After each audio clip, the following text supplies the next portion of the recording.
Welcome to the Call Your Shot podcast, your weekly sports recap podcast where we break down the hottest headlines, dissect the latest injuries, and serve up our own hard-hitting analysis of the past week in sports. But that's not all. We're not just here to talk about the past, we're here to predict the future as well. On the Call Your Shot podcast, we boldly predict the outcomes of the upcoming week's games. And thank you for listening. This is the Call Your Shot podcast with your hosts, Alex Harris and Drew Moore. Little disclaimer before we get started. I am sick, been battling with a flu or a cold or something, so if the sound quality on my end isn't the greatest throughout this episode, I do apologize in advance. I am going to try to push through, though, because we have a lot to get into. Week 1 of the NFL season is in the books, had a lot of upsets, a lot of surprises, and a lot of unfortunate injuries. We're going to get into all that, as well as give our predictions for some of the upcoming games this Sunday and talk about Thursday Night Football. But first, I feel like we have to get into the major news, which is unfortunate. It was confirmed that Aaron Rodgers did tear his Achilles on Monday Night Football against the Buffalo Bills. His first drive as a New York Jet on just the fourth play of that drive. Drew, what were your initial thoughts on the injury, and what are your expectations from the Jets from a season-long perspective now that Rodgers is out for the year? Yeah, so I saw this, before I get into it, I saw this meme real quick. It said that Aaron Rodgers only played 3 more plays than Abraham Lincoln. Okay. So, anyways, moving on. So Aaron Rodgers ruptured his Achilles, and it's not looking all that great in terms of his outlook on his career. However, when it comes to a premier quarterback like he is, he does have a lot of things going for him, and that is that he is a premier quarterback. He's a Super Bowl quarterback, MVP quarterback, and only other player that has had a similar injury was Dan Marino, and Dan Marino was able to come back the following year, made the Pro Bowl, and then the year after that he made the Pro Bowl again, and so he didn't really see a dip in his stats. He was able to play the full 16 games at the time, and he didn't really see a dip in production. Now, that being said, that is N of 1. That is one person that has had a similar injury that had that going on. For most athletes, when it comes to return to play for an Achilles tendon rupture, it's going to be they have an 80% chance for return to participation and return to play, which is good. But the problem is return to performance is severely hindered from that. And so that time period would be about 6 months for return to participation. And then it'd be about 9 to 12 months for return to performance. And sometimes those athletes don't even really reach their performance that they were at prior to their injury. And about 25% of those athletes that do end up coming back, that do end up sustaining that injury, don't even return to the sport. So, and you have Rodgers at age 39, basically 40. He's going to have a decreased ability to heal. Not that 40 is an old age at all. A quarterback, but football player it is. In terms of football players and quarterbacks, that is on testing father time, we'll call it. So in that sense, it's not looking great for his outlook. Obviously, I think he's still going to come back. It's Aaron Rodgers. He's stubborn. He's petty. He's going to be back next year. But the level that he's back at, it might not be at the MVP caliber that he was before. It might still be down around what he was doing last year, well below his career averages. So, yeah, I don't expect the Jets to be as competitive as I thought they were going to be. I had them second in my division making the playoffs. So do you have any expectations for them possibly making the playoffs with Zach Wilson in at quarterback, or do you have any other suggestions for potential quarterbacks that the Jets possibly could pick up in order to try to salvage this season? They did get the win against the Buffalo Bills, a lot of resiliency and respect to the coaching staff and the Jets to be able to rally with all those emotions and things like that swirling around. But what are your expectations for the Jets for the rest of the season? Yeah, so Zach Wilson is not the answer. I can tell you that right now. Like, Captain Obvious checking in over here. But it could be a situation where we saw with Trent Dilfer leading so mightily uh, his team to the Super Bowl and winning it with the Ravens back in 2000, or it could be a situation where the uh, almost said the Patriots, not the Patriots, the Broncos, Denver Broncos brought Peyton Manning to the Super Bowl, and yes, I mean brought him to the Super Bowl because it was literally the corpse of Peyton That was the Manning that was second Super playing, Bowl. not the elite quarterback. That was the second Say Super what? Bowl with the Broncos because Yeah, no, I'm saying, yeah, no, I'm saying that mm, they brought him, like that he right, was just there. and the He one wasn't against really Cam playing. Newton against the Panthers. Yeah. um, yep, yep. Um, so what I'm saying here is, it is possible for them to still have a really successful season as long as they find a quarterback that will is a game manager. All they need to do is just not turn over the ball. Give the ball to Brees Hall. Give the ball to Garrett Wilson. It could be Garrett Wilson can turn into Slant Boy 2.0 if he needs to. Shout out to Michael Thomas, can't guard Mike, he's back. Barely. Anyways, and so it could be one of those kind of situations where they just rely so heavily on their defense, and they just need to score, like minimum maybe 17, 18 points a game, and they can be a successful team. Because we saw last night, what year is this? What day is this? I guess I don't even know what I'm Mhm. saying anymore. Anyways, the we saw on Monday night that their defense is rock solid, along with the fact that um, Josh Allen is not nearly the same Josh Allen that we saw 2 years ago when he had Yep. Brian Daboll, the coach whisperer, or QB whisperer, I should say. But yeah, so I think that they can rely on their defense, but they're going to need a mobile quarterback for sure if they're going to be looking for somebody. They can't have any statues out there like they're talking about Phillip Rivers, Matt Ryan. I'm Nick like, Foles. stop it. That is ridiculous. Yeah, Nick Foles, stop it. Um, so, what kind of players do you think? Or I guess who do you think that they should pick up? I agree. I don't think that they can have a statue quarterback. You know, they might be able to bring some experience into the locker room with a Philip Rivers or Nick Foles or something like that. But I do think that my pick would probably have to be Carson Wentz. I don't think that I don't think that Zach Wilson is the answer. I think that Carson Wentz is a slight upgrade over Zach Wilson. It's kind of, I saw one of the announcers say it's kind of just like a bigger Zach Wilson. But he does have some experience. He did have the one season where he was an MVP caliber quarterback before he had his season ending injury.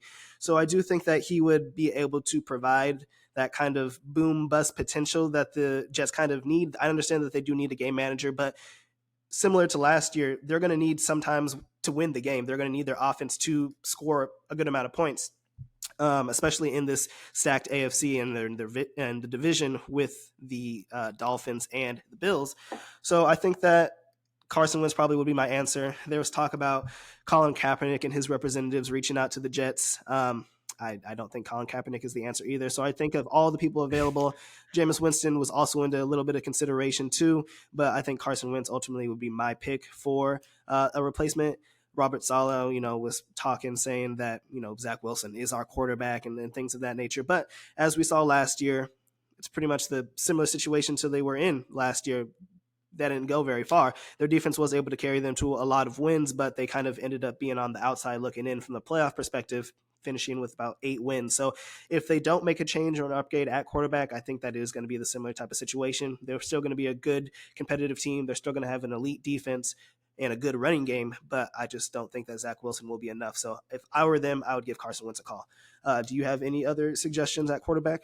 Yeah, so there was talk about Jameis and Carson Wentz and everything, Nick Foles and all these players, and I still think it's hilarious that they even considered Cam Newton. Like, if you need a quarterback that is going to be better than, or I guess not lose you the game, I don't think Cam Newton's going to be the answer. And we saw that experiment did not go very well in New England, and then he went back home to Carolina, and then it was even worse. Facts. So while I do love me some Cam Newton, I and he is a mobile quarterback. He does check that box, but he doesn't check the box of won't lose you the game. I'm So not sure any of these quarterbacks available are in that I situation, think, but well, okay, so hear me out. Um, I think that Colt McCoy is a very good game manager. And there's even some games where he's been in that it looked very grim, and he at least kept it close. So I can give him that. That's more than you can say with a lot of these other quarterbacks, especially with this offensive line that it looks like you're going to be running for your life. And while he isn't a scrambling quarterback, he is mobile enough to move around in the pocket or at least get out of harm's Mhm. way. Um, but I do agree. My number one choice would be Carson Wentz. I just I don't know. I feel for the guy. Like you're having this incredible season, and you're about to take your team to the Super Bowl, and then all of a sudden you blow out your knee, and all of a sudden you just develop the yips, and Yep. your career is pretty much over. Like I don't know. I feel like somebody out there, somebody sending a Anybody bird or a raven, help this man. got his like bag though. like I think exactly that. I mean, that's all that really counts, right? You're set for life. Um, but yeah, I think Carson Wentz is going to be the best option for them, uh, and I don't think that I don't know. I'm a believer in people. Okay. Okay, I believe in You humanity. believe in me, Drew? um, Oh, I okay. don't believe in you, but I believe in Oh, Carson Wentz. okay. Um, so, so I, th- yeah, that's I my think take that on those that. probably But would be the we'll top see what two happens. options. There was also talk about them. I'm not sure what team exactly he's on right now. Maybe the Dolphins. If it is the Dolphins, then it wouldn't work. Possibly reaching out to get Jacoby Brissett, who's been a formidable backup Yeah, as well. But I cannot remember. I remember he played for the Browns last year. I'm not exactly sure who he is the backup to now. If it is the Dolphins interdivision, then I obviously wouldn't work. But that could also be a potential option. Or you could just hope and pray and go with Zach Wilson. But yeah, yeah. So like that's the problem with like these quarterback injuries and concussions. We saw what happened with Tua last year, and then also with Aaron Rodgers and everything. Is that you never know when you're going to need a backup quarterback, and you want to make sure you have like a halfway right. decent one, or at least a comparable one that can help. They won't be that much of a drop off. And so a lot of teams aren't going to just give up their backup guy. I mean, even a guy like Chase Daniels, never good, never ever good, but he was Mm-hmm. extremely average. And that man was able to manage a game like I've never seen in my life before. so, but like, if he was available, he retired, I believe, last year. Um, Former Saints great for those who don't know. Um, he that is going to be a quarterback that they're kind of looking for. Jacoby Brissett would be a great option if teams are. I can't even think I of feel what like it team he's is the on either. Dolphins, but I'm not But positive. let me double Yeah, check this. we'll Let look me double into check that. this. Going a little bit more into the actual game. As we mentioned, the Jets were able to rally and come back. Josh Allen did not look great at all. I remember we talked last episode too. I feel like a lot of his struggles being injury related to that elbow that he was battling through, but he just looked bad. He's been the most interception and turnover prone quarterback since he's been in the league, and especially over the last few seasons. Um, he has all the talent in the world. He just sometimes doesn't seem to be seeing the field as good as he should. The Jets defense is great, but Jordan Whitehead from the Jets ended up having 3 picks on him. He ended up having a fumble, and overall, I would say lost them that game. Was able to come back and kind of have a game tying field goal drive at the end of the regulation to send the game into overtime, but ultimately went, I believe it was 3-and-out in overtime. And then the Bills ended up punting, ended up being a walk-off punt return touchdown for the Jets to win the game. So they do start off with winning for the first game of the week, surprisingly somehow. But I do not think that they are going to.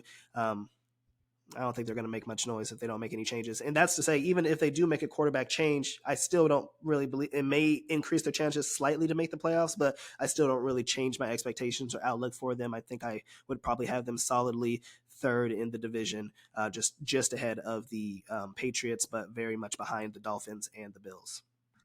Yeah, definitely. And quick follow up on that Jacoby Brissett note. He's on the Oh, he's on the Commanders right now. Commanders. Okay, So, that's possible. uh, yeah, I'm not.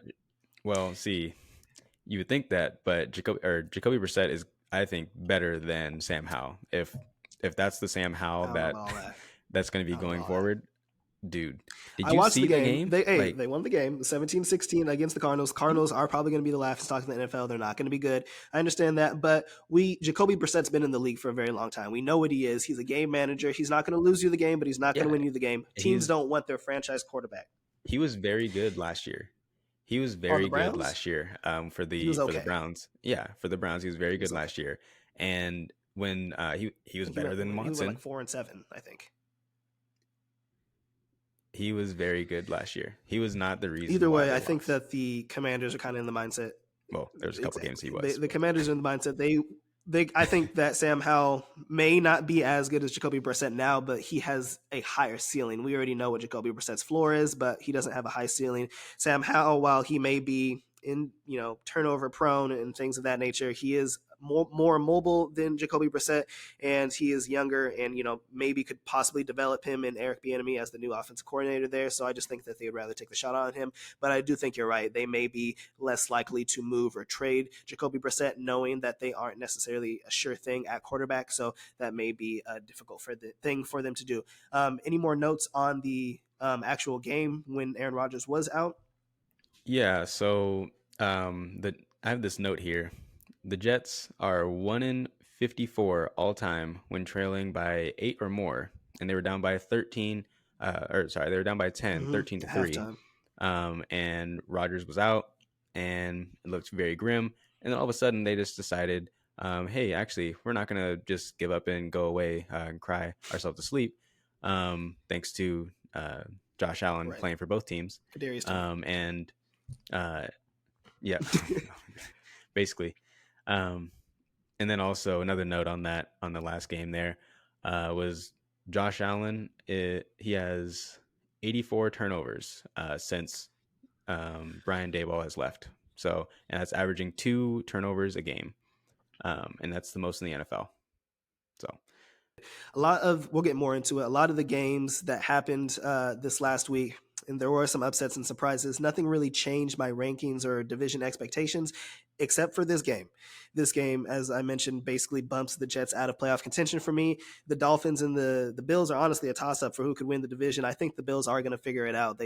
I think that Josh Allen is going to eventually figure it out. There's kind of some, problems within the locker room. You started the season with the Stephon Diggs situation and things. So how will that unfold if they keep losing games? I think that they will get it figured out, but the Dolphins did look great. Moving on to some other major injuries that we had, J.K. Dobbins ended up tearing his Achilles. For the Ravens, very unfortunate. He was coming off of the ACL just the year prior in the offseason. I believe it was the preseason game of last year.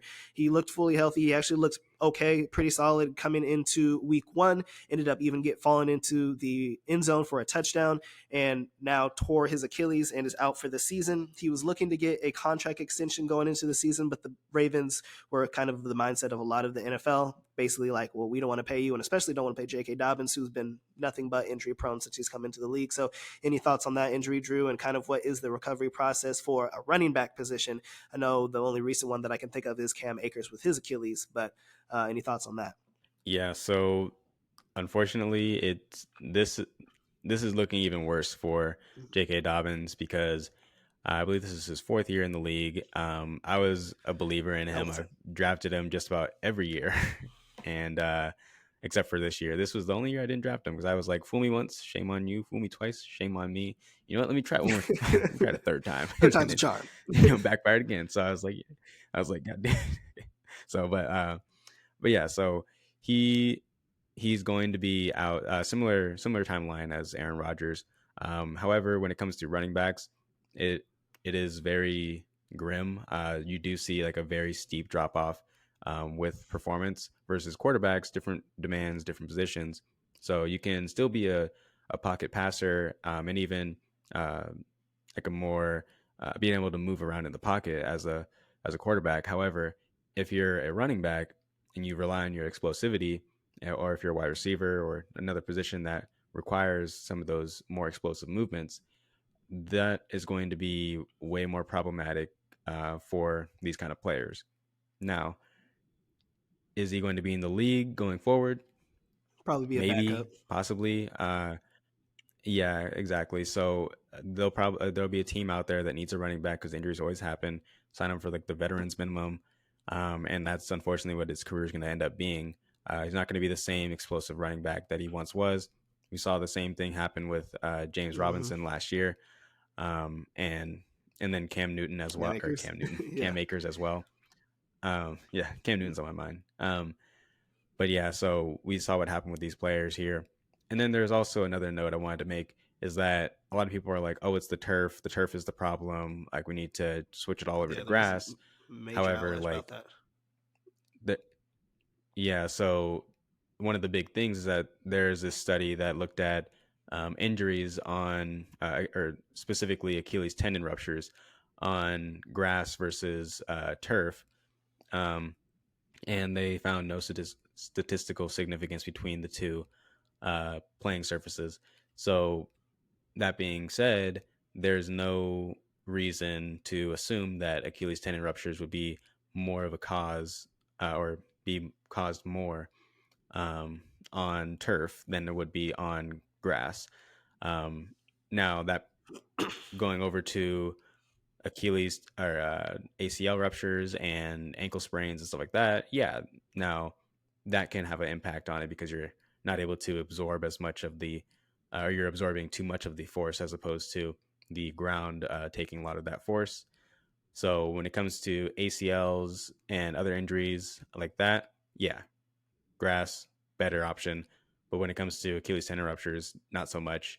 And we saw that perfect example, Aaron Rodgers, that happened on turf, and then J.K. Dobbins happened on grass. So um, then, granted, it's two samples right there, but then there's also research out there that backs that up as Yeah, well. So very unfortunate. We are wishing both of them speedy and healthy recoveries. Aaron Rodgers, I believe, had his surgery yesterday, and everything went well. I do not believe that J.K. Dobbins has his yet, but is probably going to have his soon. From a season outlook perspective, I don't think that the J.K. Dobbins injury really affects my rankings of the Ravens, who I have second in the division and making the playoffs. I think that the Ravens have always been able to be a good running team with the dual threat of Lamar Jackson, and they have good formidable backup backs with Hill and Gus Edwards. So I think that they're still going to be okay. It doesn't really make a major change. Is there any big change in your rankings now that J.K. Dobbins is out? I did hear this thing that they were saying that there could be talks about potentially signing Jonathan Yeah. Taylor and making a deal with him. So if you are able to get Jonathan Taylor on that team, I think that immediately makes them. I mean, I don't want to overreact and say potential Super Bowl contenders, but I do think it definitely puts them in a position um, to at least win the division. Yeah. I don't want to, because yeah, like a running game helps and everything, but their defense also was not very good, and they had a couple injuries as well this past game. So I don't think that it'll be something that just like, oh, one player automatically just Super Bowl or bust Mhm. kind of thing. But I do think it definitely helps. He's a top 5 running back in the league. Um, that being said, don't know what kind of playing shape he's in right now. If you ask Indianapolis, he's in terrible shape. If you ask him, he's been in the best shape of his life. Yeah, I So, definitely think that could be a big addition, kind of like a midseason splash like 49ers did last year with Christian McCaffrey. Then that could mhm. make them big contenders and probably one of the Super Bowl favorites coming out of the AFC. It just all comes down to I do think Jonathan Taylor is pretty much healthy. I think he is recovered from his ankle. I think that's more contract related with his holdout. There was talks and reports about him potentially being open to playing after the PUP 4 weeks is up with the Colts. So I don't know if within the next month they are going to be able to kind of like smooth things over, possibly make a contract or something of that nature. But I don't know. So, and then it just boils down to what the asking price is going to be. Are the Colts going to hold firm and be like, okay, we are requiring a first round pick for Jonathan Taylor? Because if they do that, I really don't think that teams are going to pay that much for a running back, albeit they many teams could use him. He is one of the best running backs in the league, but we'll just have to wait and see on that one. Other injuries, we do have Aaron Jones, who ended up pulling his hamstring in the game against the Bears on Sunday, has not practiced at all this week, and now is questionable and possibly doubtful coming into this game. What are your thoughts on that, Drew? Yeah, so usually right after a game, player says, "Oh yeah, I'm good, I'm solid." Like if I wanted to, I could have gone back in there. But I mean, you have all that adrenaline going. You just blew out your Mm-hmm. rival team. You're you're not going to be feeling the full extent of your injury at that point in time. So when he had said that at his press conference, um, the injury had already kind of happened, but he wasn't really uh, understanding the full magnitude of that. And historically, what I've been reading is that the Packers have been more conservative with their players and their when it comes to returning from injury, which is good because then they have a lower risk of re-injury, like you would see with a lot of these younger players like Christian Watson, who they'll probably end up holding out for another Right. couple weeks as well, with a similar injury with the hamstring and stuff too. Um, but yeah, so I think that Aaron Jones is definitely going to miss this week because typically you look at if they're a limited practice on Friday, that's like, okay, then maybe they have a chance to play. If they're did not practice DNP, then that is looking very doubtful for his outlook on Sunday, which would mean Aaron or AJ Dillon, insert him into your lineups. Don't do it. Actually, now Quad that I think about father. it, it's disgusting. It's gross. I don't care who he is. I don't care whose daddy Right. he is. I don't want him on my team. I don't want him near Yeah, me. I agree. he, I have him on a fantasy league. I don't think that I would start him even if Aaron Jones is out. You touched on Christian Watson. They're probably going to hold him out with a hamstring. We do have some breaking news. We just got an update. Travis Kelce is a go for this Sunday. Andy Reid has came out and say that he will play, coming off the knee hyperextension that he had last Tuesday, right before the Thursday night football game. He has confirmed that he will play this Sunday against the Jaguars. So that is some interesting news, and that's great for the Chiefs because they have somebody that can possibly catch the ball. Any thoughts on that? Go ahead. one last I was gonna say, yeah, one last note on that um, is that even though he is going to play, there was swelling in his knee last week, and then he didn't practice at all last week. Going into this week, he was limited practice, obviously taking caution. However, I still don't think he's 100%. He's not going to be 100% until next week. So if you're playing him in your fantasy leagues or if you're, betting on any of his props, I would take that with some caution. Obviously, they're going to probably, they're going to play him. They're going to put him out there for a lot of snaps, but the usage rate might not be there Right. just Yeah. yet. Take that with So a grain of salt for player props and things of that. I probably would lean away from Travis Kelce, but for fantasy purposes, if you have him, you have to start him. Um, yep. Lastly, I believe we do have Austin Eckler, who ended up rolling his ankle in the game against the Dolphins in the third quarter. I haven't gotten too much clarity on this injury. Some people are saying that it's potentially a high ankle sprain, which would be a longer timeout, but he is questionable for Sunday and he has not practiced as of late. Do you have any thoughts on that injury, Drew? Yeah. So Austin Eckler, he is superstar Mm-hmm. running back, as we all know and love. However, he did suffer at what some people are saying, like you said, a high ankle sprain. And if it is a high ankle sprain, that's going to be damage to the ligament that keeps your two bones in your leg together and helps uh, decrease the amount of impact that's going through your leg. So it helps with shock absorption essentially. And every time you walk, you feel that injury. as opposed to like a sprained ankle, uh, like a lower end sprained ankle. You're not going to feel that as much. Like you can walk that off and not have any problems. But when you have a high ankle sprain, your two bones right here, every time you take a step, they're separating, they're pulling on that ligament, and so obviously running is not going to be an option for Mm-hmm. him. That's going to be an injury that's probably going to set him back a week, maybe two, honestly. And so you'll probably see him rocking a boot to help decrease some of uh, that that weight bearing force going through his leg. So I would also mitigate expectations for him. If you have Josh Kelly, start him, and you're probably going to be able to start him for the next couple weeks. Yeah, So they play the Titans this week, who I believe that they'll be able to take care of, even if Austin Eckler does not end up playing. Now we're going to start getting into some of the recap games of last week. Are there any games in particular that you want to get started with, Drew? yeah, I wanted to look at the. Actually, I want to start with the Eagles Okay. game. The Eagles game last week um, was, I think, kind of cause for Against the concern for me. Patriots. Um, yep, against the Patriots, we saw that the Patriots put up 382 yards. 382 yards Yep. against the defending Super Bowl champions, whereas the Philadelphia Eagles only put up Super Bowl 251. runner-ups. So if you're getting outgained, if you're getting outgained, did I Mm-hmm. say Super Bowl champs? My bad. I meant Super Bowl runner-ups.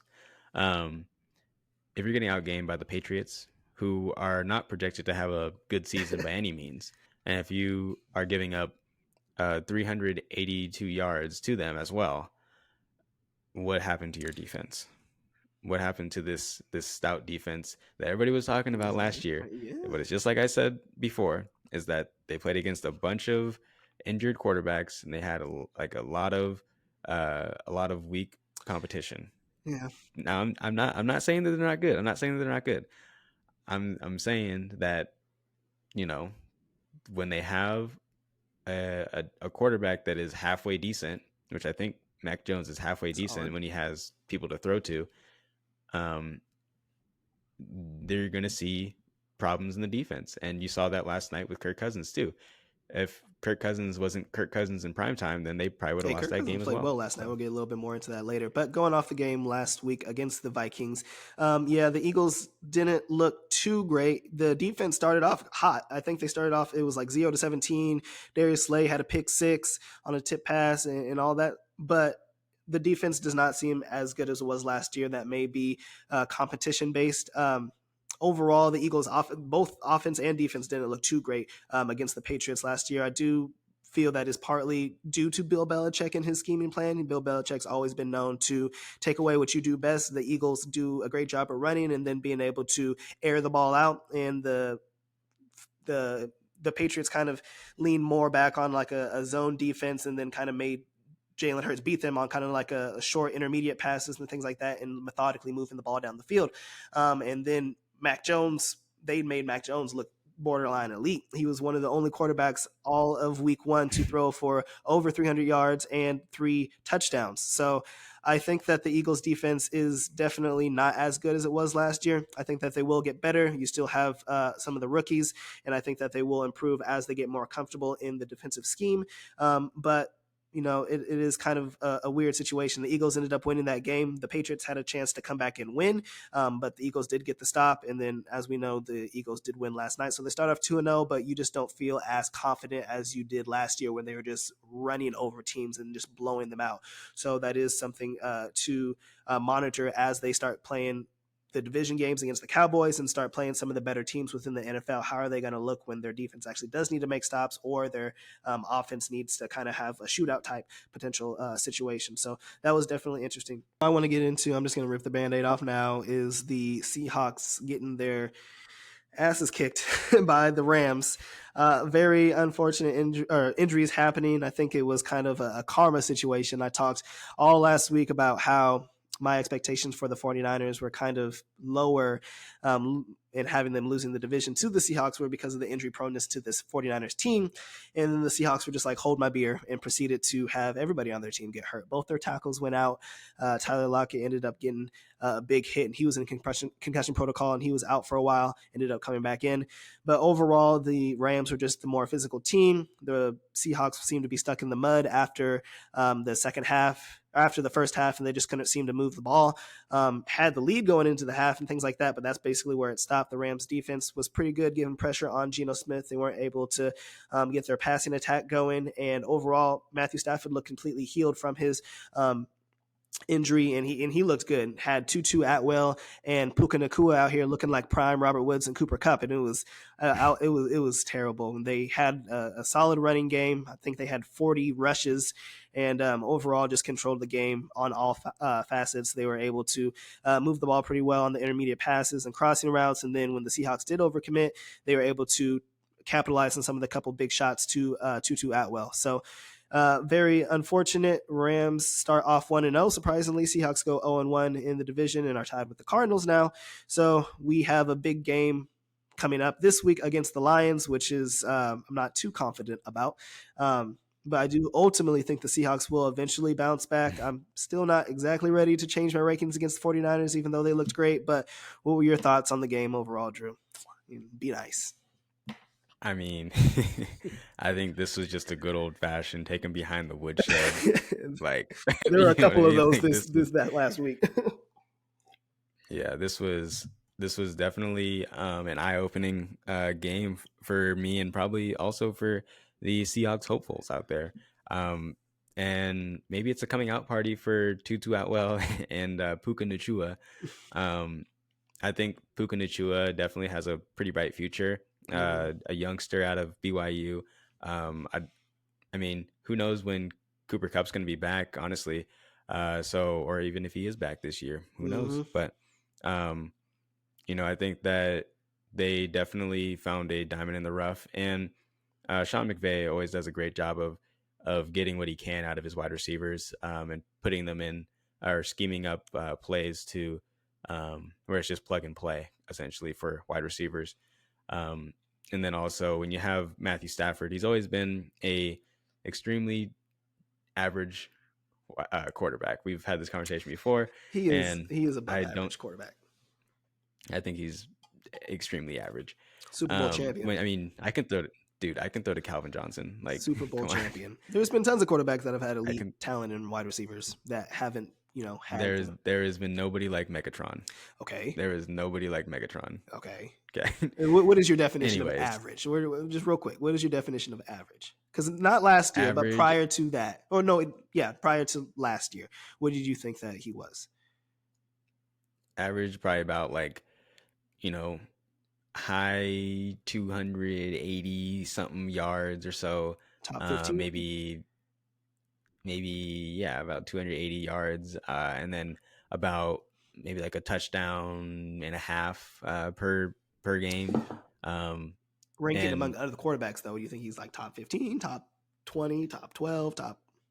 I think he's like currently or in the past, because we've had this conversation for a while now. I think he's maybe like number 16, extremely average. Maybe now, but we've had this conversation for the past 2 or 3 years. I think that throughout his career, he's been an elite quarterback, always has great touchdowns, always has great yards, does turn the ball over a lot, but I think he has notoriously been a top 12 quarterback for the majority of his time in the league, is what I would say. It is also very easy to have all those opportunities and stuff too when your defense is terrible. So that also helped him out a little bit. Playing on the Lions, like you're always going to be in a shootout to where you have to throw the ball. You couldn't rely on the run. So there's that aspect, but then there's also... And he just destroyed my team. I said, I'm a Matthew Stafford defender, and he just destroyed my team. It feels gross. I don't want to talk about it anymore. Yeah, because you're trying to say like, oh, he's actually like an elite quarterback. He's probably a Hall of Fame quarterback. That's why he beat the Seahawks or something. No, but anyways, moving on. So I think Tutu Atwell not so much Tutu Atwell, but I think Puka Nacua has a pretty good future going ahead. It was kind of concerning to see uh, DK Metcalf's output only having 3 for 47. He did catch a touchdown on a nasty route. That was That disgusting. was We looked disgusting. good in the first half. We looked Um, pretty solid in the first half. 7-13 we going had into him in the halftime or first. something like that. We had him in the first half. You played to win the game. Yeah. But yeah, I think going forward though, we we can't. Oh, that was the other thing I wanted to touch on real quick was Cam Akers. Hello, Mr. Achilles tendon. 22 carries, 29 yards, Yep. 1.3 yards per carry. They ended up just leaning on the So rookie. yeah, I mean, I would have too after He played after pretty well that. though Like, too. What's his name? Kyron yeah. Williams. 15 for Well, so he's 52. not a rookie. Oh, he's not a rookie. Second year. Second year. Yeah, he because I had him on my team last year, and then he got hurt. So, um, but yeah, I think this is just a perfect example of what happens to running backs. Our friend Wyatt Spithaller, shout out to him. He did some research on this as well, and it showed that typically within a year or two after Achilles tendon ruptures, for I believe it's running backs, might also be wide receivers as well. Those players are out of the league. So I think that is just uh, pretty astounding to uh, like how that injury can just derail somebody's career like that. Look at But James Robinson hopefully tore his advancements will Achilles help too, us. and now he's out of the league pretty much. Yep, exactly. Yeah, Perfect example. very unfortunate. Yeah, I'm not gonna read it too much into this game. Hopefully, the Seahawks are able to scrap this and move on and be competitive against the Lions in this upcoming week. I still don't have high expectations for the Rams overall. I don't think they're going to be a playoff team or anything like that, but they may be a little bit better than we expected coming into the season.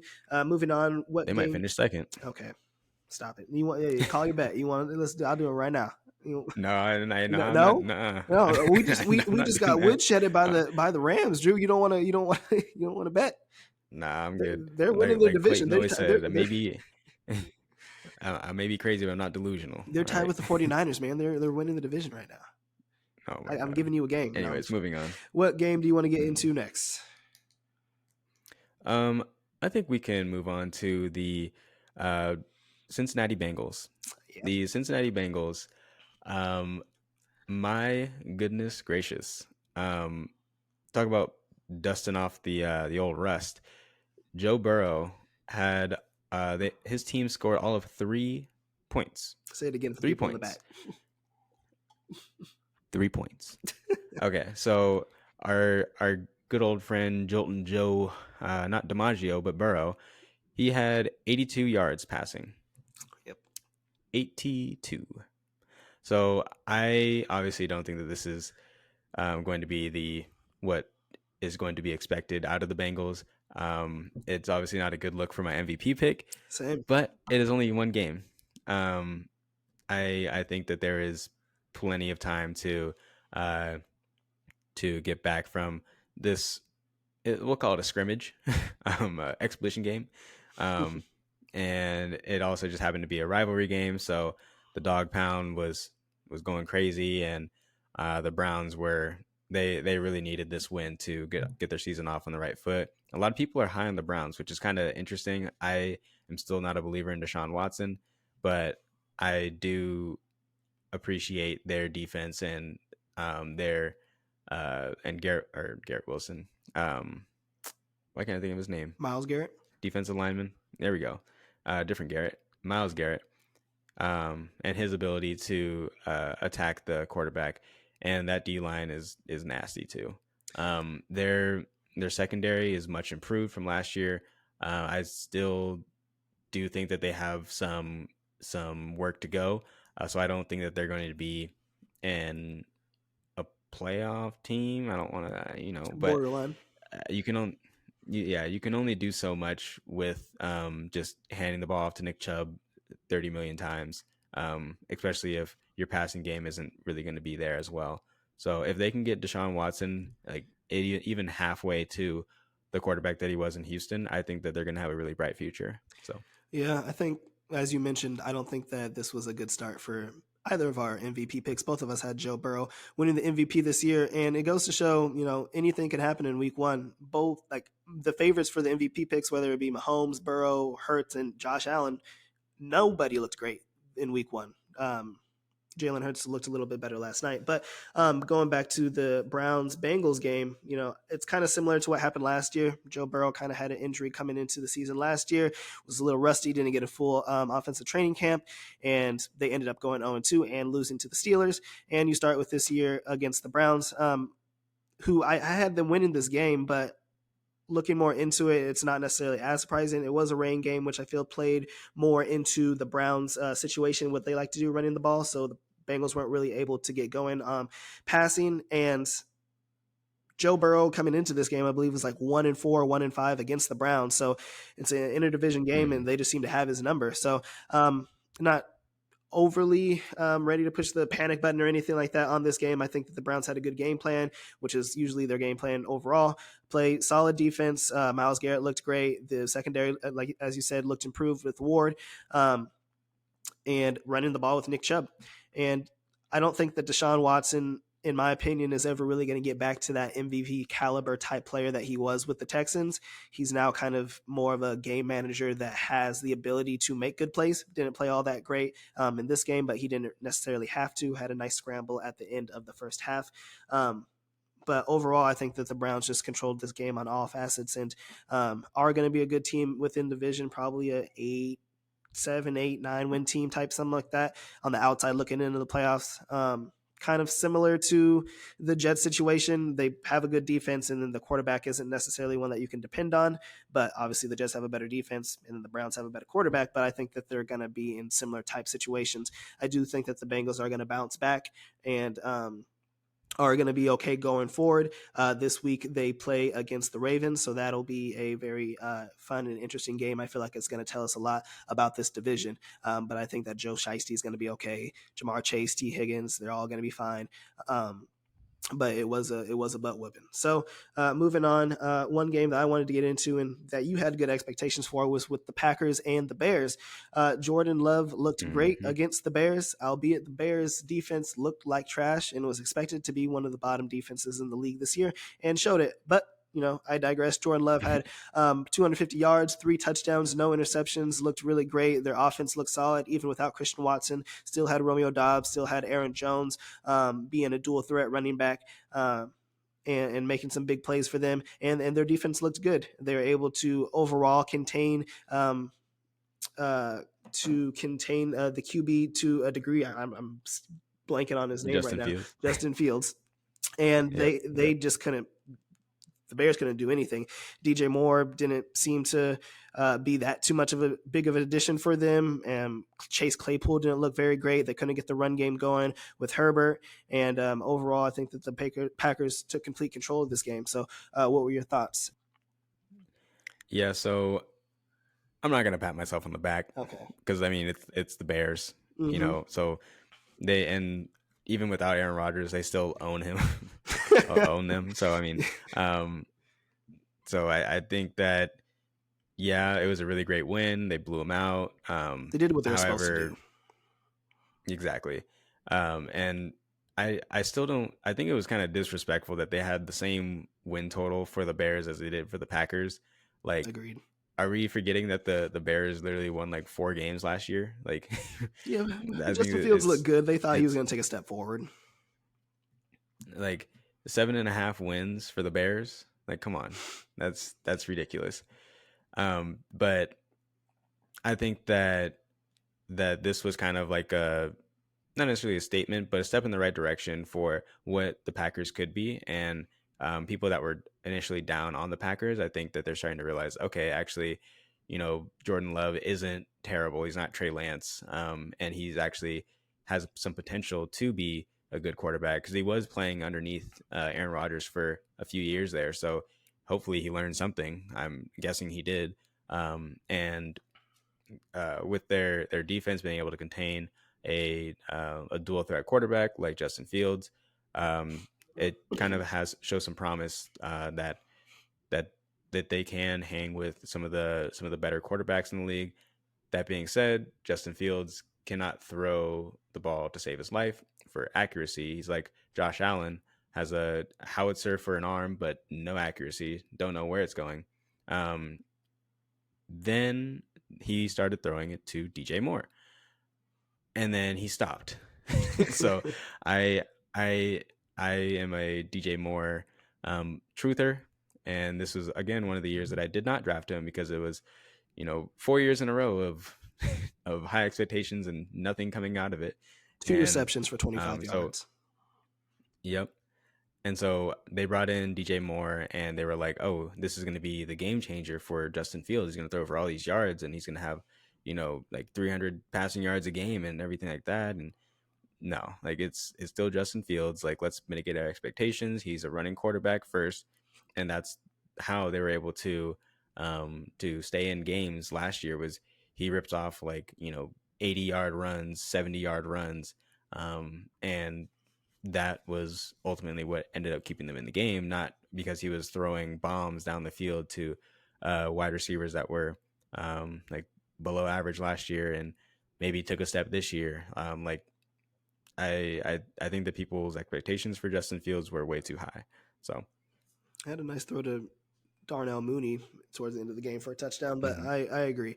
I think that people are kind of expecting Justin Fields to kind of take the step forward that Jalen Hurts took last year, and a dual threat quarterback that is a great runner and starts to develop as a passer. So, and then you have the addition of DJ Moore. They brought in Chase Claypool last year. You still have Darnell Mooney and Cole Kmet. They're hoping that he was going to be able to improve with the increase in weapons, but so far it doesn't seem like that is the case. It is kind of interesting. There's so many teams throughout the league and throughout their history that have had great defenses, great running games, and things of that nature, but they just couldn't get it right at quarterback. And for the Packers to be able to go for damn near 30 years and basically have Brett Favre, Aaron Rodgers, and now potentially Jordan Love, who's still very small sample size, but for them to be able to find those quarterbacks and then they develop into the Hall of Famers. And now, Jordan Love looks like he's going to be a solid quarterback. Let's see what he does this upcoming game, but it's very, very interesting. So moving on, what game do you want to get into next? I think the last game that I wanted to get into was going to be that Arizona game. It's gross. It's nasty, but it happened. They had to play it. Yeah. Washington played against Arizona, and Arizona was supposed to be, worst team ever known to man. That's what you said. I think and they that's rude. And honestly, they were that bad though. Like, they didn't score any touchdowns on offense.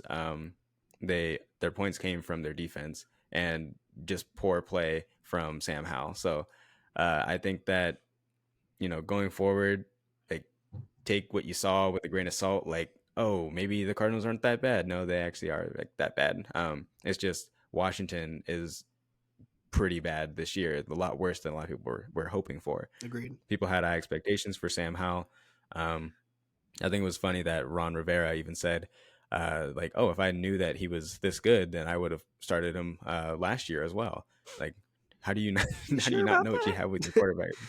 Like, and so maybe this is why he wasn't starting last year. So I don't think that the Commanders are actually going to be as nearly as good as what people were hoping for this year. Granted, people weren't hoping for, like, potentially to win the division anyways. So, but I do still think that the Cardinals are that bad. I'm telling you now, if they win a game, I will be surprised. I don't know what I will do. I will throw a party, Project X style, and I don't know. I'll go crazy. I'm looking down their schedule. Like, I feel like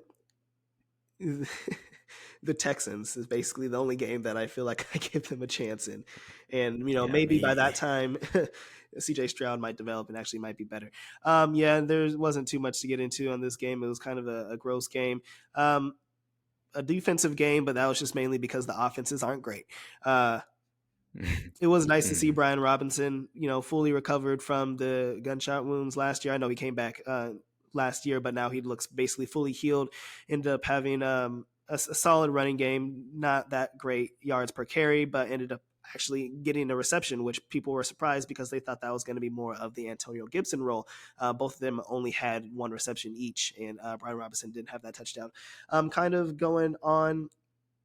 I want to get into the Cowboys versus the Giants, the biggest ass whooping of the week. The Cowboys defeat the Giants 40-0. The Cowboys defense looks like it's probably going to be the best in the league, as both of us predicted. I thought that the 49ers and Eagles were probably going to be comparable, but it looks like the Cowboys are going to be one of, if not the best defense in the league, and their special teams on both sides of the ball. They were able to just basically completely stop the Cowboys completely. They couldn't get a running game going. Daniel Jones couldn't throw the ball, and they were just literally in the backfield after a second and a half. They were able to get field goal blocks. They were able to get interceptions. The offense didn't really need to do much. Dak Prescott didn't look all that great, but he didn't need to. Tony Pollard looks like he is going to be the bell cow. And overall, it was just a complete butt whooping from the Cowboys. And I don't think that the Giants are going to be all that great this year. Your thoughts? I think that, yeah, it was an ass whooping. I'm not going to sugarcoat it. It was. But I do think that the Giants they're not as bad as they looked on Monday Night Football. Sunday Night Football. I think that they are going to be a middle of the pack team. They just ran into a buzzsaw that is the defense for the Dallas Cowboys. And when it comes to like early season and everything like that, a lot of the defenses are going to be way ahead of the offenses because you got to work on the schemes and everything like that. You're not as in sync just yet until about week 3, week 4 is when you start seeing the offenses like, oh, okay, this is actually how it's supposed to go. When I ran that route, I was actually supposed to do it this way instead of that. And so I think going forward, they should have a better outlook on the season. Now, it really does help that they play against the Arizona Cardinals next. So I think that that is a great get your head right kind of game after getting taken behind the woodshed. But also, I mean, man, it's not easy being this good and right about everything. But what was I saying about the Dallas Cowboys and being better than the Eagles or something like that? Who do the Cowboys play this week? I'm just saying. I'm just asking a question. I'm just asking a question. I think that they played similar competitions, and the Giants and then also the Patriots, and one team did what they were supposed to do. The other team barely won. They honestly should have lost. Okay. So I'm just saying, I think that people are still worried about that or are still looking at the Eagles like this unstoppable team and everything like that. But I mean, we saw that they're very beatable last night and then also last week as well. And then obviously, one game sample size with the Cowboys. Right. But, I think that this week it'll be a very, very telling story about how they play against an elite defense. Granted, they don't have a quarterback, but that's not the point. The point is, that they're going to be playing against an elite defense, and so we can really get a good gauge on how their offense is going to look going forward throughout the season. So. Yeah, I mean, you say in one breath that, the Cowboys, I told you so and all that. And then before that, you were saying that, it takes 2 or 3 games for teams to get going and all that kind of stuff. I don't think that it was just a bad matchup, I feel, for the Giants, especially with Darren Waller, the number 1 target for Daniel Jones coming into the game hurt. And, they ended up having a solid first drive. They got the ball into the red zone, ended up having, I believe it was a penalty, and ended up having to settle for a field goal. It just happened to get blocked and ran back for a touchdown. I think that the Cowboys defense is definitely going to carry them more than the offense. And like we already have our bet on the Cowboys and Eagles within the division, I do think that the Cowboys are going to be very good. And I expected them to come out. I think I expected them to be 4-0, if not 3-1, until they have to play the 49ers, which is going to be the biggest test of the season for them.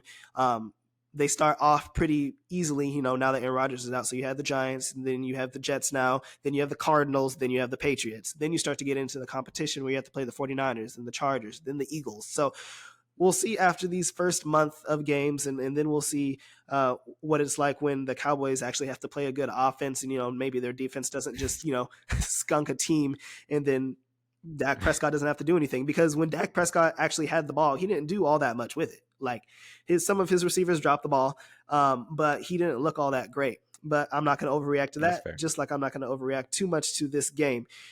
Moving on, just a couple notes. We're going to kind of speed it up through the rest of these games.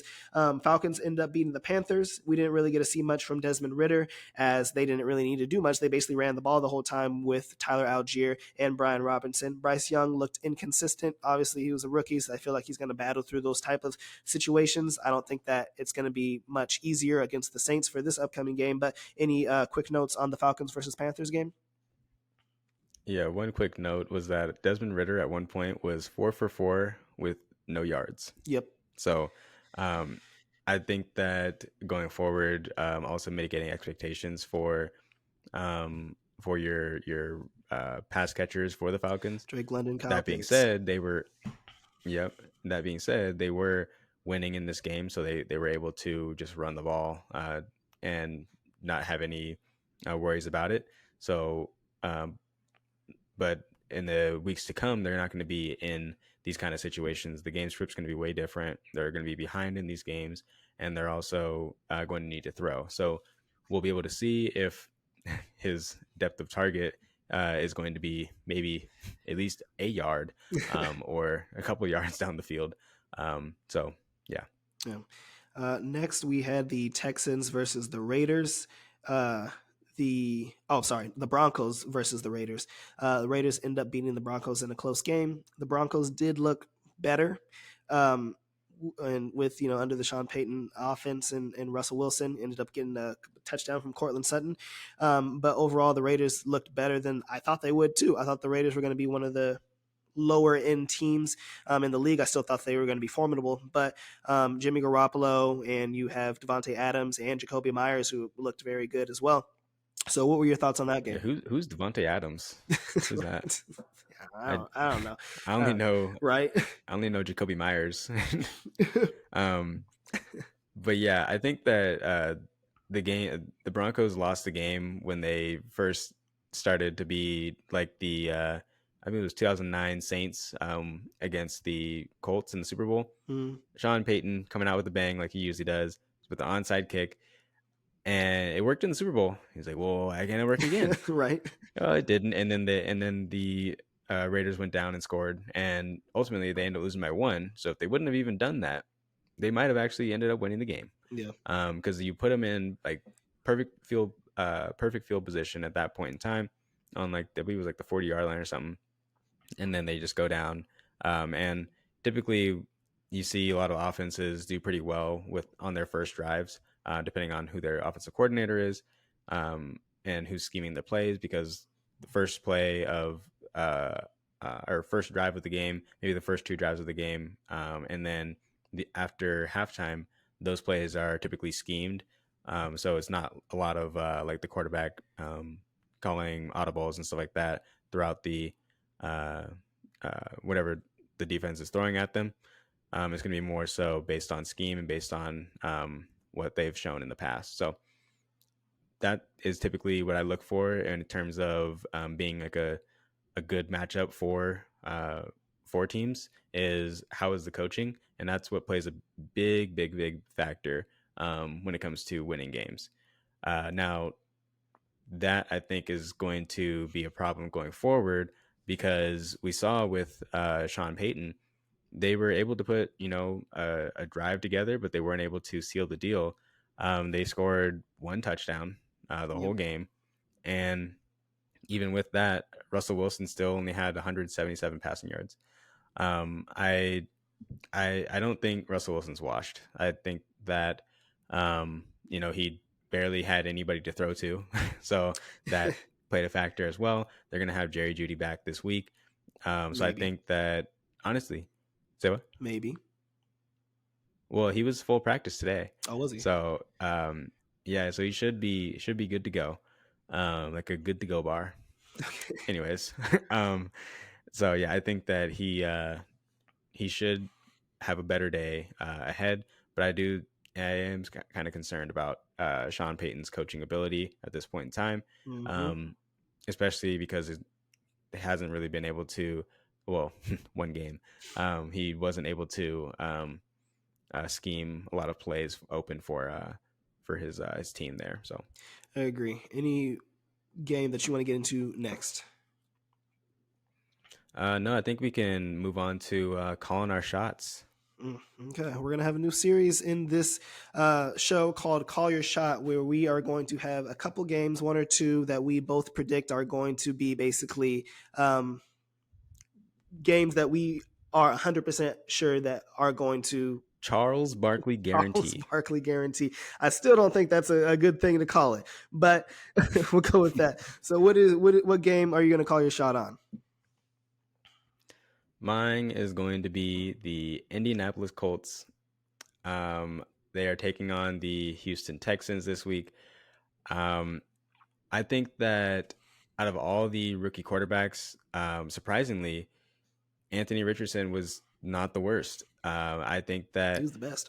we, yeah, I think we had a lot of negative expectations for him going in, but he really proved that he can at least be not bad. So I think that's really important when you're in the league is giving your team a chance to win. And ultimately, that's what Jimmy Garoppolo does. Is he may not be the best, but he always gives his team a chance to win sometimes.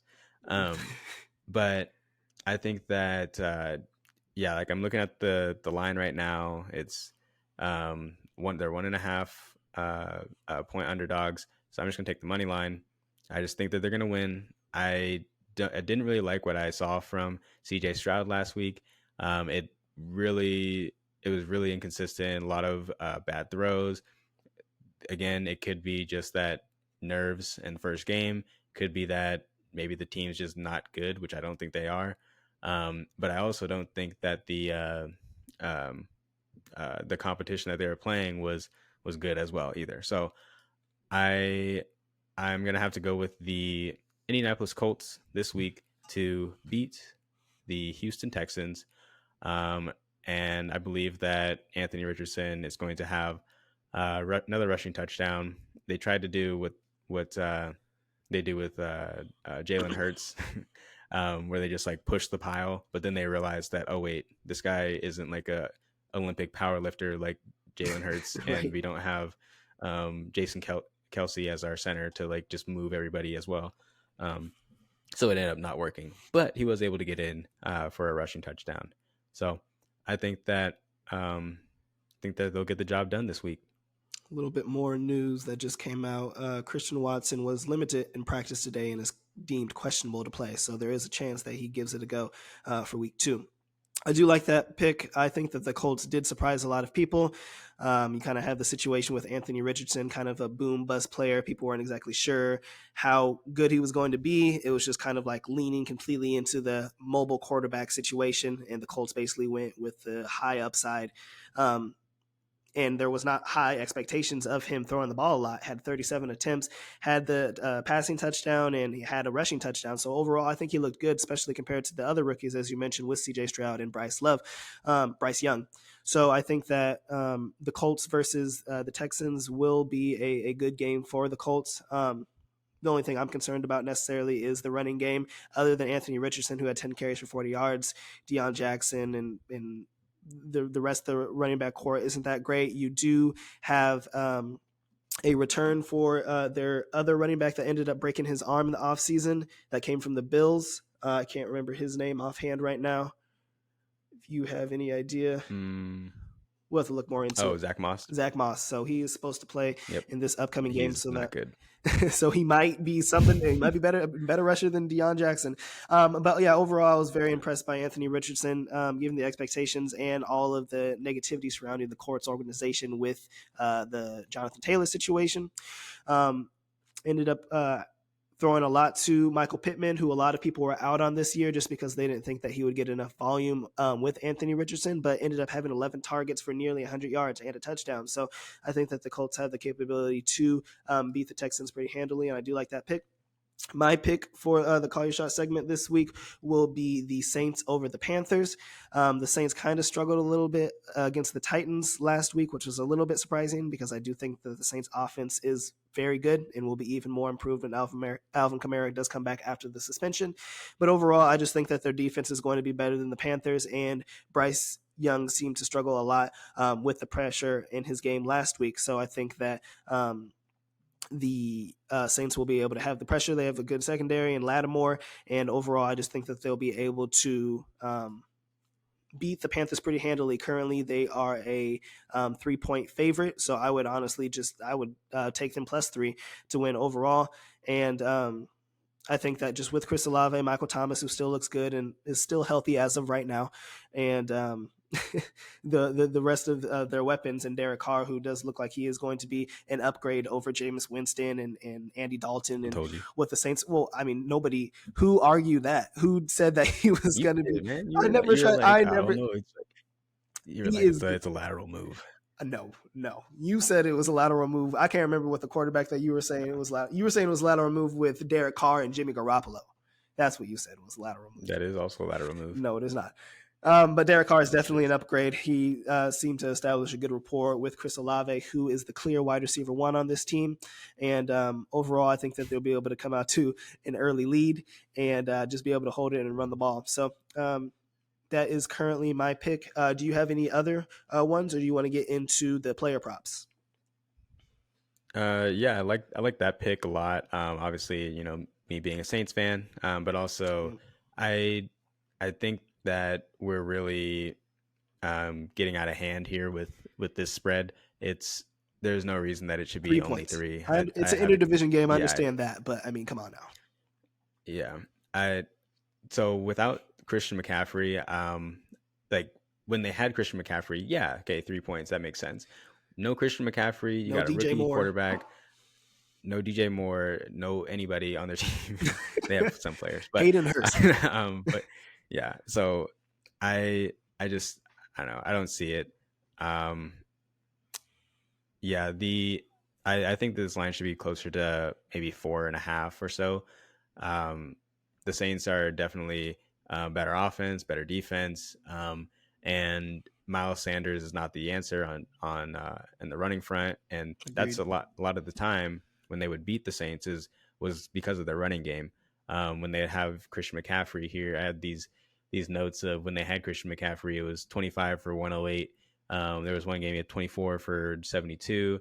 One game only, we were able to contain him. 9 for 26. Y'all And win that then game? they had 22 for 64. So all these games that they had with Christian McCaffrey, they ended up going, let's see, 3 for 4. But then when they didn't have Christian McCaffrey, they lost. So I mean, you have a worldly talent like him that's not on your team anymore. I think it's going to make a big difference, and I don't understand why this line is so low. So yeah. Another game that I wanted to highlight was the Kansas City Chiefs taking on the Jacksonville Jaguars. The current spread is Kansas City -3. Again, this is another one of those lines that doesn't make any sense. I think that people saw last week's game and they were like, oh man, like Kansas City, this is it for them. Like they're not going to, this is the end of the dynasty. The Roman Empire has fallen, that kind of thing. And I think we're overreacting to one game. And then we also saw Jacksonville win their game. So I think it's one of those things where you see an 0-1 team against a 1-0 team. And you're like, okay, I think that they actually have a pretty good chance of winning this game. That being said, Kansas City's 8-2, the last 10 games against Jacksonville. So don't overthink it. Take the Kansas City Chiefs to win. I was just going to go with the money line just to be safe. Um, it's like minus 166. But I think I'm just going to go with -3 on this one because I think they'll get the job done. Got Chris Jones back, got Travis Kelce back in a limited fashion, but some Travis Kelce is better than no Travis Kelce. So I'll take it. I agree. That was also going to be my second pick. Yeah, I think people were overreacting. You had a situation where Travis Kelce didn't play, Chris Jones didn't play. There was all the negativity surrounded around the locker room with that situation, as well as Kadarius Toney and other players not knowing how to catch the ball, and they lost by 1 point. So I think that while the Jags are improved, Calvin Ridley looked great, and ETN also looked very good. I do not think that they are on the Chiefs level. So if I had to choose, I would choose the Jags. On some of the lines, it is -3.5. Some of it is -3. I would honestly take that.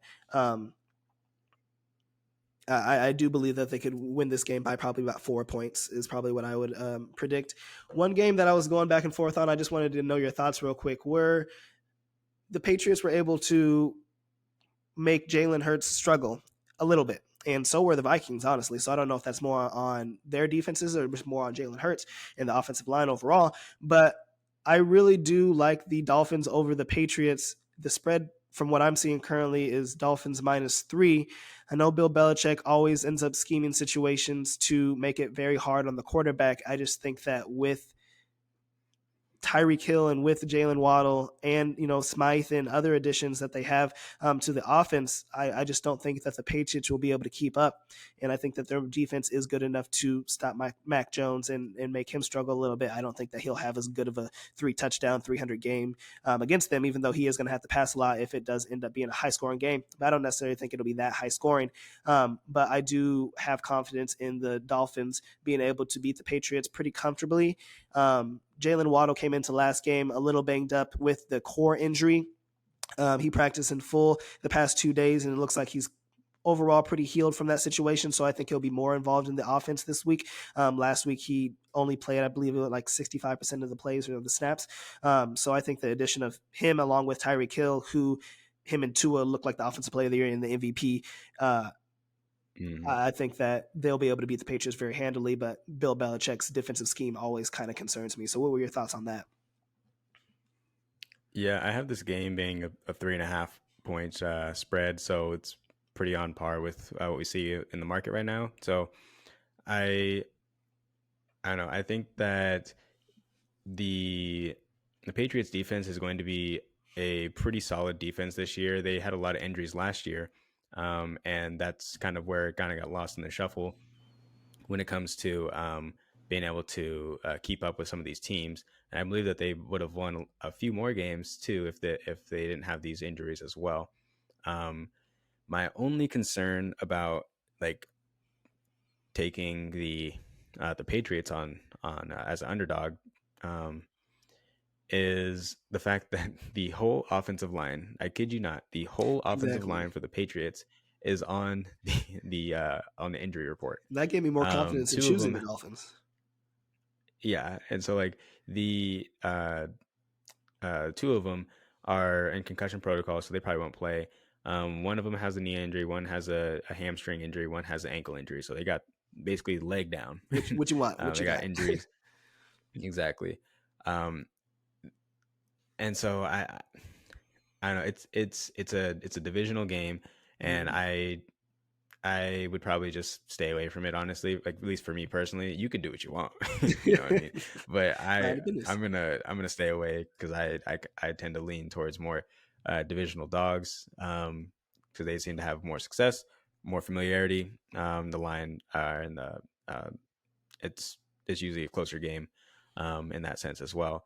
So I personally am just gonna stay away. I think it's too hard to tell with the whole offensive line being hurt. But I would definitely lean towards the Dolphins. the Dolphins. There we go. There we go. Fair enough. Moving on. So next we're going to get into call your props. So we're going to have a couple of player props that we feel are going to hit during this week. So Drew, what is your first prop? Actually, real quick, I wanted to throw Okay, one you last got little one thing in more. the bucket.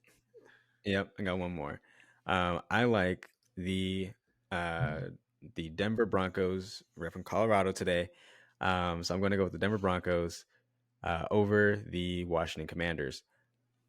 I hope The so. Washington Commanders, that game was disgusting. It's another one of those things. 0-1 team versus 1-0 team. So I think that a lot of people dropped them in their ratings after losing to the Raiders, who everybody had. I shouldn't say everybody. A lot of people had the Raiders being really down this year, and then to see the Broncos lose to that kind of a team, you're kind of mitigating your expectations from what you thought that you would see from a Sean Payton led offense. Um, Line's currently 3.5, which is really unfortunate because I don't like missing that key number, but I don't think that it'll matter in this game. So I'm going to take the Broncos to bounce back in the spot against the Washington Commanders -3.5. It's gross, but I'll take it. Okay, if we were going to do one more, I would probably take the Giants to beat the Cardinals handily in a bounce back game for them. Kind of getting back on the right track. Low hanging fruit. Right. I don't know what it is right now. Last time I checked, it was -4 for the Giants. So I think that they could cover that pretty easily. It might have bumped to 4.5 at this point in time, but I would still probably take that. That's still 4. Okay, yeah, I would definitely take that. Yeah, I just don't think that the Cardinals' offense is going to be great. James Conner is banged up and dealing with injury as well, and Romeo Dobbs or Joshua Dobbs didn't show me anything that I anything that I didn't expect. So I think this will be a bounce back game for them. I think Saquon will get back on the right foot. I'm not exactly sure how Darren Waller is. He's been participating partially in practices, so I think he will play. But overall, I think that the Giants will still be able to beat them, even if Darren Waller does not play. So moving on, we're going to have call your prop. Yeah, oh, sorry, real quick. I was going to say I have the Giants as 3.5 point favorites. So it'd be another stay away for me. Too close to call, but I just Respect the Cardinals that much, I huh? cannot see. Yeah, well, I mean that's just this is based on some stats I got. All right, Yeah. so I don't I'm not gonna no. It's no. Like, why is it only that short You're scared of if the they're Cardinals, is supposed to what be you're that telling bad? me. I am scared of the Cardinals. I You think heard it no, here I first. think I'm people are scared of the Cardinals. overreacting to the Giants losing to the Cowboys as bad as they did. I don't think the Giants are going to be a great team. I don't think that they're going to be a playoff team, but I still think they're going to be a formidable team. And I don't think that the Cardinals are barely an NFL team. So Yeah. that was my confidence in the Giants. I think that if they can't beat the Cardinals, then there's bigger problems. You have the reigning coach of the year on the Giants. We didn't really get much into this, but the reigning coach of the year, and they completely got outcoached by the Cowboys. And they also chose to leave their Yeah. franchise quarterback, who they gave $160 million for 4 years, in until midway through the fourth quarter, and he was getting lit up. It didn't care if it was the Dolphin or the Cowboy starters, their second string or third string. He got sacked 7 times, and he still was in midway through the fourth quarter. So I just think that just goes to the coaching. So hopefully that they can bounce back. If not, there's going to be some big questions about the Giants. Yeah, he was really like, you got yourself into the situation, you're gonna get yourself out of Yeah, it. the announcer was talking about, oh, But maybe yeah, he's trying to find a rhythm, maybe he's trying to do that. I don't care. It's raining. We're losing 40-0, and he's still, or 40-33, I guess at the time, and you're still playing for what? You're the one. You guys are the ones that chose to mm, pay Daniel Jones. I understand he's a quarterback compared to Saquon and franchise tagging Saquon, but you chose to pay Daniel Jones all this money. I understand he's kind of like on that like teeter totter. Like he's not bad enough to just let walk in free agency, but he's not good enough, I don't think, to be a franchise type quarterback that's going to win you games and put you in contention for playoffs every year. But you did pay him. So why are you still having him in the game midway through the fourth quarter when the game's completely over and you're going to, risk the possibility for injury? I don't know. yeah, I think it'll be a blowout anyway. So, Yeah. but moving on, What would your player prop be? my player prop is going to be. I just have this one. It's Jamyr Gibbs over on his rushing yards. It's currently sitting at 34.5 That's a little rude. rushing yards. I know. And so when I saw this, I was like, that is disrespectful. Especially after Mr. Kneecap Biter said that he was going to give him more opportunities going forward. He's a rookie. And I mean, yeah. So I mean, that's why we saw David Montgomery with like 20 plus carries or whatever he had, um, and then we're gonna see them slowly integrate Jamyr Gibbs into the offense more and more, and especially going against that porous defense that they have up there in Seattle. I think that Okay. it is just a perfect opportunity for Jamyr Gibbs to at least get over 34.5 yards. So. It was the Rams' game plan, and it ended up working for them. But I mean, in reality, they had 40 carries for 92 yards. So it was not even three; it was 2 yards in a cloud of dust. So I don't think that the Seahawks' run game is bad. I just think that they were 19th last year. Okay, that's not bad. That's in the run game. That's mediocre. Below average. 40 for 92, Drew, 2.3 yards a carry. I don't think that's great. But I do think that Jamyr Gibbs will be able to get over 33 yards. So I do like that player prop. My player prop is going to be Mike Evans with over 3.5 receptions. A lot of people had concerns coming into this year with Baker Mayfield and, whether he would lean to Chris Godwin or Mike Evans. Currently, last time I saw it was 3.5. Last week against the Vikings, he had 10 targets and 6 receptions, and one of them he dropped for a bomb touchdown. So I do think that he is still the number one for the Tampa Bay Buccaneers and is going to be the main target for Baker Mayfield. And I think that they said over the last 10 games, he's averaged about 4.5 receptions, and that obviously bled into Tom Brady last year. But he seemed to be the go-to target for Baker Mayfield, and Baker Mayfield is going to be the starter again. So that would be my pick for my player prop. Your thoughts on that? Did you say that his prop was, what was his prop? Like how many? You say 3.5? Over under 3.5 receptions is what I saw. That is ridiculous. I need to I need to go find that right now. Mm-hmm. That is wow. Yeah, I love that against the Bears because yeah, exactly. And it's also Mike Evans. Yeah, 3.5. That's wild. I just had to double check. Not that I didn't believe you or anything. You're like, that don't make no sense. But I saw that. I was like, yeah, that's it. What? That's crazy. I mean, you do got to pay a little bit of juice, minus 160, but I mean, that is as close to a sure thing as you're going to get nowadays, especially with going against the Bears, who Jordan Love threw all over. And I think a lot of people are giving Baker Mayfield a bad rap. Like he is a extremely average quarterback. He is slightly lower than slightly lower than than Matt Stafford. Baker had 1.5 good seasons. Dude, Matthew Stafford has been a great career. Oh my goodness. Who has Baker Mayfield been throwing the ball to? OBJ. Donovan Peoples-Jones. Jarvis OBJ Landry, after he tore his ACL. David Njoku. Jarvis Landry can Kareem only run Hunt. one yard routes. Okay. You're telling me David Njoku is an elite. Okay, stop it. Okay, Matthew Stafford was able to throw the ball to Megatron. Was also able to throw the ball to Cooper Kupp, Robert Woods when he was good, and OBJ when he actually looked pretty halfway decent. So you think that in 2021, when the Rams won the championship, that they would have won the Super Bowl if Baker Mayfield was their quarterback? Okay, no, you said he's an average quarterback, barely under Matthew Stafford. I said, so if he's underneath, you said average, and then you tried to cover your tracks because you said that Matthew Stafford was also average. I think that Baker Mayfield is going to have a surprisingly decent year. I don't think that he's going to win the games. He's also going to lose a lot of games too because of some of his decision making. But one thing you can never question is his dedication and heart. Oh yeah, right? He had a stiff arm going to the sidelines. He was talking. He was talking. And junk. He also has a tendency to hyper target players too. So I think that Mike Evans over 3.5 receptions is a solid one for sure. Definitely. One last one that I wanted to note. I only had one, but then I saw this one just glaring at me, and it's Miles Sanders under his rushing yards prop. It is currently sitting at, where am I at here? 57.5 yards. I'm going to go under on that because like I said before, when they don't have Christian McCaffrey running the ball, it is not looking good. Granted, they did have a really good running game last year. However, without Christian McCaffrey, they're a completely different offense.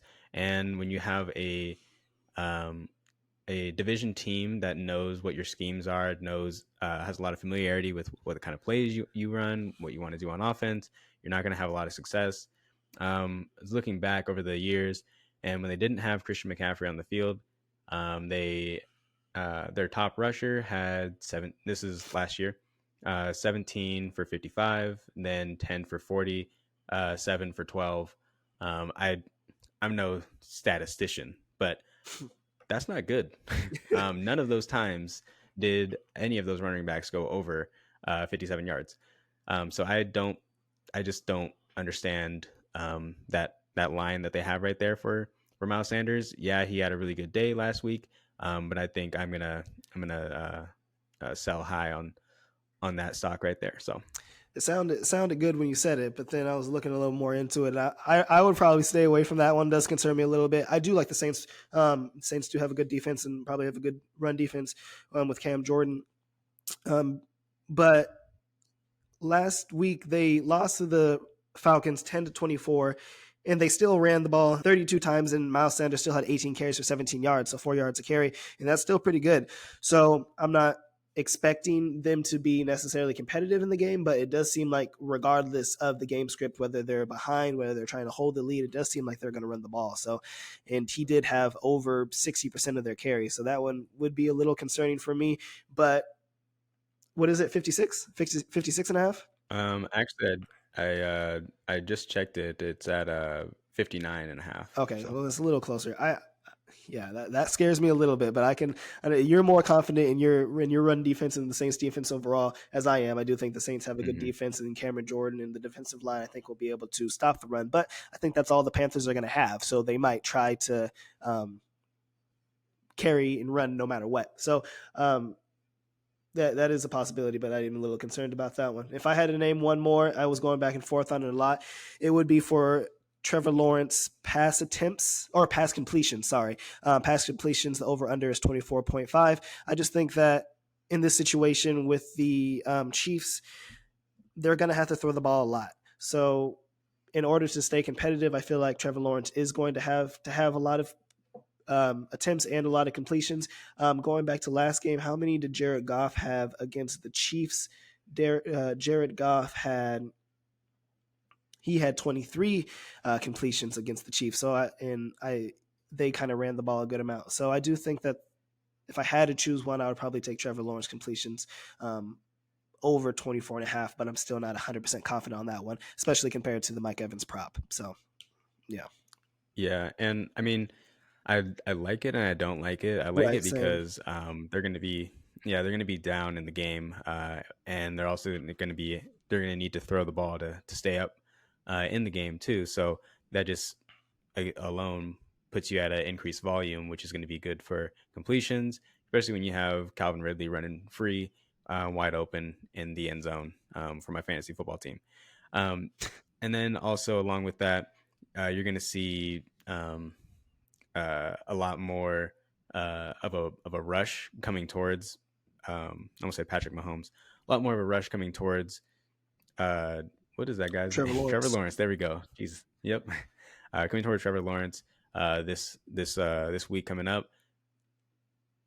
But my thing is that the secondary for the Kansas City Chiefs is much improved. So I do have concerns with completions throughout the game. But the rush coming in is going to be good for short dump offs, which is going to be easy to get a bunch of those for Travis Etienne to run free again for my fantasy football team, but then also for your completion prop as well. So I don't love it, but I don't hate it. Yeah, and I understand it. Definitely. So. I think that Calvin Ridley addition is going to help a lot. Zay Jones still looked good. Christian Kirk honestly seemed to be the odd man out, which was surprising for the offense.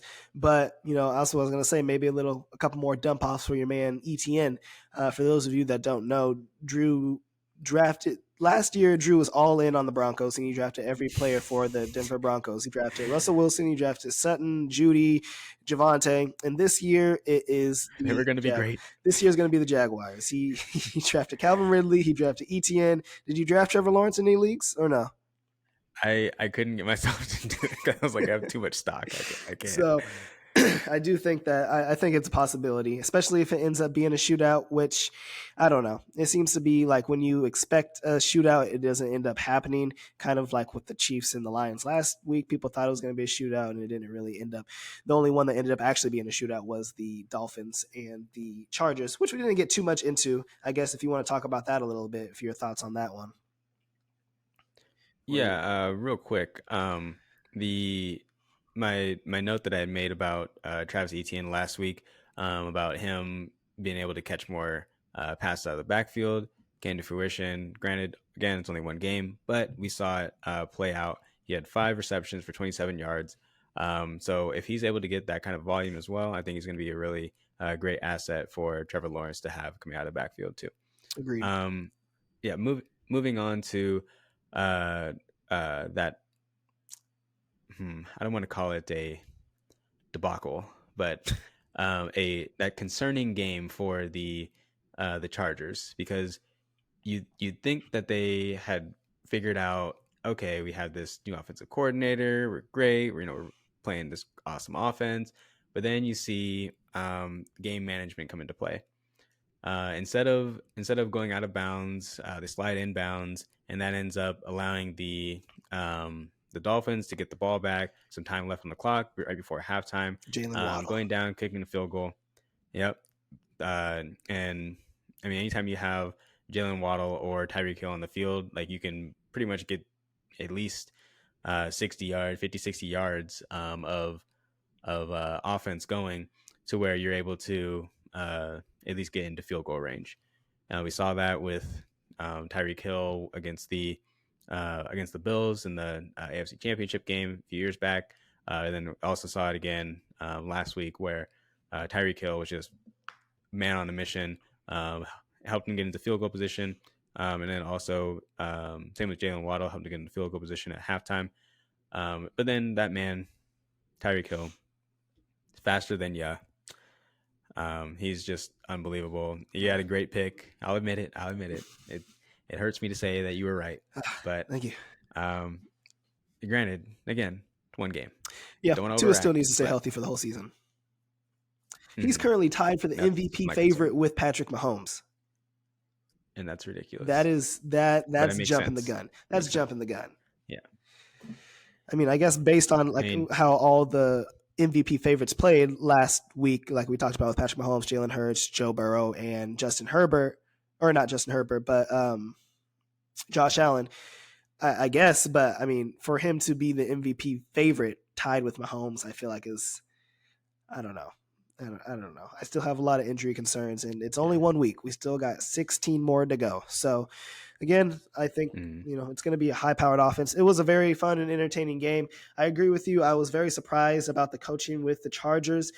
I thought that the addition of Kellen Moore was really going to open up the offense. They were going to be able to push the ball down the field more. But for the most part, it looked like a pretty much replica of what it was last year. Justin Herbert didn't really Hmm. do very much, only had 229 passing yards with 1 touchdown. Austin Eckler had a big game with almost 120 rushing yards and a touchdown, as well as his 4 receptions for 50 yards like he does all the time. And then Keenan Allen was what we expect Keenan Allen to be. He is the target monster with nearly 10 targets, and he had 6 for 76. Mike Williams did get hurt. Big surprise. But he ended up coming back into And then the he came game. back. And then he came back into the game, didn't do too much, had 4 receptions for 45 yards. And Quentin Johnston only had 2 receptions for 9 yards, the rookie. So I think that he'll be more involved as we get into the game. But I just thought that this was a perfect opportunity for Kellen Moore to basically completely take the training wheels off and just give the whole offense that's everything that they wanted to do. I don't know. He was a great offensive coordinator for the Cowboys and allowed them to have one of the better offenses for the past 3 or 4 years. And against the Dolphins, it didn't look great. And again, like you said, the time management, the Dolphins were able to get that field goal at the end of the half with Jalen Waddle. I think it was like a 30-yard gain getting out of bounds. And then ultimately they were able to kick the field goal, and they ended up winning by 2. Hmm. So not to say that lost them the Yeah. game, but every point matters, and that was a big it was a big field goal for them. So I think that both teams are going to be good.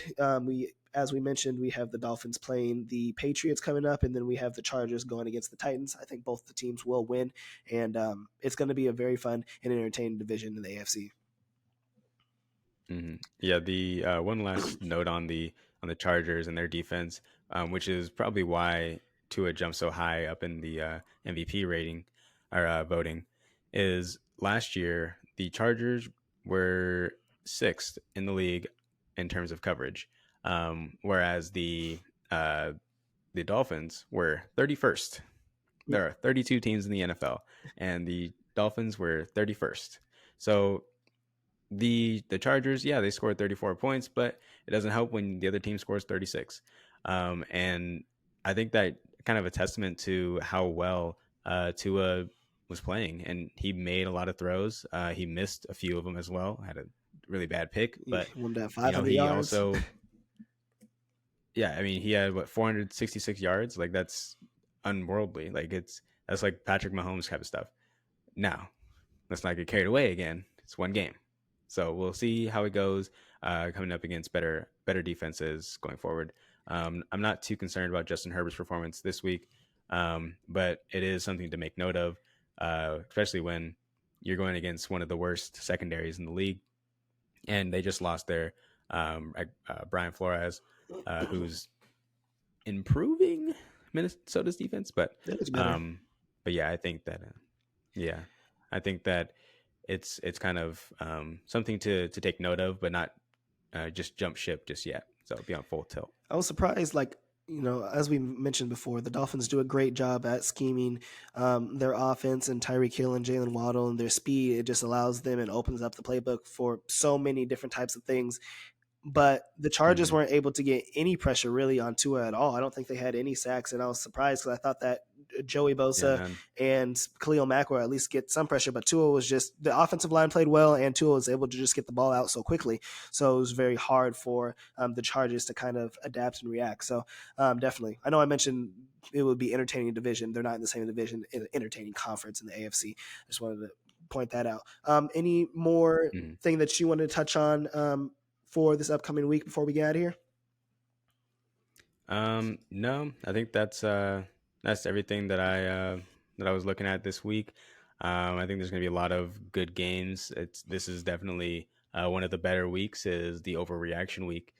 Seeing, is this something that we can actually expect to see going forward, or is this something that actually we were way wrong? Like Sammy Watkins having a really great game week one, and then Infamous. never showing his face ever again. So I think that this is, a big week for overreactions and underreactions.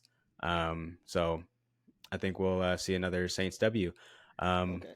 but yeah, Yeah, no, definitely. I think that last week was a very weird week. It was a lot of weather, a lot of rain games, and things like that. I think that this week will tell us a lot, especially about some of the quarterbacks that struggled and some of the elite talent in the NFL. Well, that is the end of the episode, everybody. Thank you for listening. This has been the Call Your Shot podcast with Alex Harris and Drew Moore, and we will see you next week. Make sure to check out at the bottom for all of our links, and we have Instagram, YouTube, and I believe that is currently all of our social medias right now. yep. And you can get our podcast wherever you can get your podcast. That's going to be on Apple, that's on Spotify, that's on iHeartRadio, podcasters, anything and everywhere you can find it. We got you covered. So that's all we got for you guys today. We'll catch you on the next one.